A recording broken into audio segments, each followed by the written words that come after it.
Let's just fix this up right here. Oh, it's on. How y'all doing? Oh, still not focus. Let's see, baby. How you doing? How you doing? Listen, I was at work. I've been at work all day. But your favorite JJ Glazer, Gege and JJ. You know, that was kind of good. I'm going to keep that in the video. Actually, I was going to cut that out. I didn't mean to make that joke.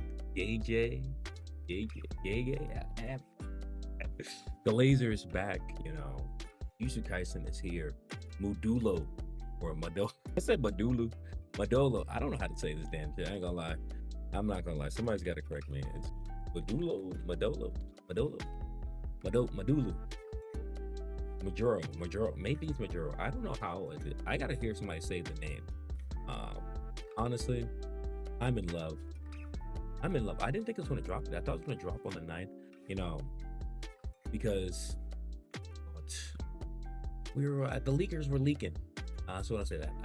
Not happy about the current state leak culture. I have looked at leaks in the past, but I've renounced my leakers ties with the community. I don't find it fun. It's not enjoyable. It kills enjoyment. And I did get a little bit spoiled because I was like, people were releasing the covers of the first chapter. I was like, it's like a week away. Somebody's already released it. I was like, it was annoying. But sidetrack. Listen. This chapter, very, very solid. Very, very solid.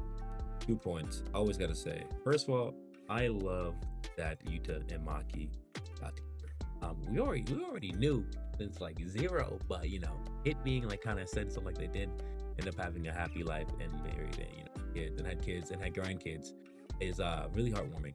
Really, it does really set the ending of JJK up as one of my favorites, I would say. It's the best. People will have the feelings about it, sure, but I think it was a good for the series. Fast forward, it takes place 70 years in the future, so yeah, Yutamaki gone. I assume Itadori and Nobara are probably still alive, but like they're probably very, very old. Maybe they're probably like in their 90s. Yeah, they're not in their 90s. They're like basically at death's door at this point. So it starts off with like a really like a heightened premise a little bit, like, oh, everybody you know gone. Everybody knows cooked in a way. Which I can't say is a bad thing. I really don't like when characters kind of piece just the narrative and kind of like, I don't want to hear about Yuji and anybody like that, or like anybody else really from the story, like Yutamaki. Like, no, I don't want to. We already saw the stories. We got through a lot of the conclusions, got them wrapped up. I think it's good. Leave them where they are, and we'll go forward.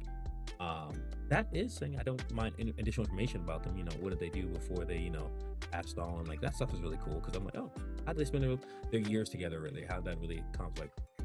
But another thing, this is drawn by I think the author or the illustrator from Cypher Academy, which was I thought it was pretty good, but it was very, very, very detail heavy manga. So sidetrack, but this thing was phenomenal. It had a good premise to start. Like I feel like Gege Akutami does a good job of making short stories. I think that's where his strength is, like containing a story within his world and like really building the character motives and really setting up the stage to do big things, have their advancement out there. And I think the first chapter kind of did all the things. It set up like our protagonists, all 3 of them basically, and like what are their end goals, how do they really want to do things, and you know, motivations and like also aspirations. Really. And also these kids, they are still like 16, 17, so like our age range has not really changed. Like their maturity is relative in like the aspects that they think.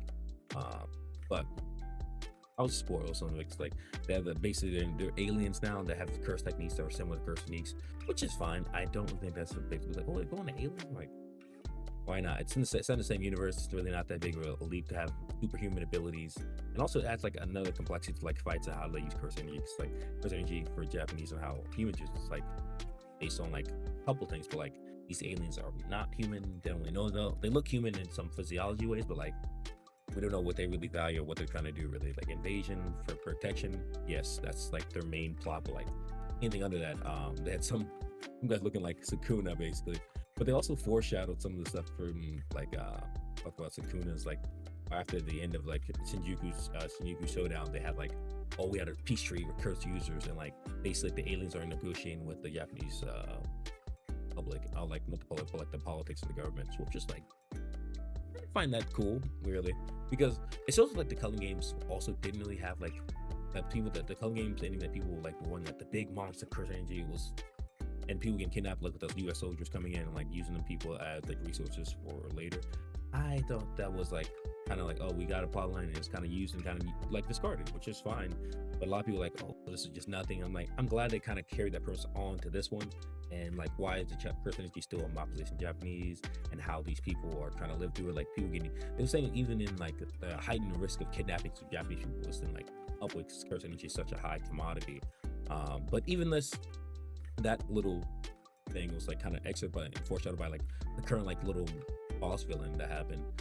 He was like, yeah, they think it's there, but like actually most people don't have a lot of curse energy, so it's like really not that useful. So it's kind of like dumb for them to like kidnap people and like do all this. We'll sell them though, because like human trafficking, which is even scarier that they're doing. Like he was kidnapping kids basically. Like so the elements of JJK as well like are seeping into here, like the more darker side, like kidnapping children, and it's still like something that's being commodified, or like the use of the old and the young. That motif is still there from like early JJK, and this one just kind of carried on. It's still like a little slightly different way with that. Except with those kids getting kidnapped, I was like, oh. And also, you know, it's still a little gritty, but it does feel more upbeat and happy because life isn't as dreary or as sad as it was, you know, 70 years ago with the advent of curse techniques and like, you know, the golden the clans and everything. The clan still exists somehow after Bro murdered them.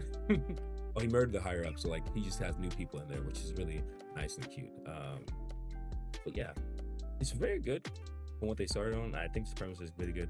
The alien mojuro that kind of looks like Sukuna is kind of funny and a little inspiring, but also very endearing a little bit. It doesn't seem like he's lying about it, but like it could be all just a misleading factor to get people like them to trust him and to feel like we're close with him, but like just for us to like deceive us later on, which I feel like the characters, like especially since they were raised by Yuta and Maki, aren't as gullible and aren't as like trusting of other people. They're like, yeah, we're here to do a job, but like, who are you? She's like, I think you're just projecting about your siblings. Like he talks about like some parts like me and my brother have arguments, and you know, in any other anime, I feel like that would be like a very good thing to segue into. Like, oh, I understand what you're saying, like be empathized. She's like, actually, projecting on me, brother. I don't. Me and my brother are not like you and your brother. We have some arguments, but like I don't hate him. I was like,